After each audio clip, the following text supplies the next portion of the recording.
Pananaw naman ng political analyst na si Professor Antonio Contreras na papogi lang ang ginagawang mga pagdinig sa Senado.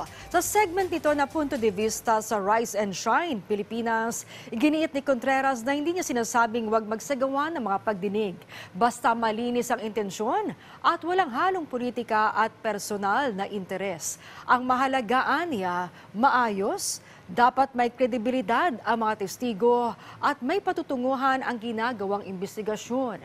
Marami ani ang mga batasang naisasantabi at hindi nabibigyan ng masusi at malalim na pagsusuri. Tulad na lang anya ng mga batas na National Land Use Act at Sustainable Forest Management Act na pumasa na sa Kongreso pero namatay pagdating sa Senado. Mahalagaan niya ito ngayon para sa kalikasan lalo't patuloy ang pag-iral ng climate change, matinding init ng panahon at pagbaha. At kinakailangan ng mapangalagaan ang kalikasan. Samantala, nangangamba rin si Contreras na baka masayang lang din ang ginagawang pagdinig ng Kongreso kaugnay sa rice tariffication law.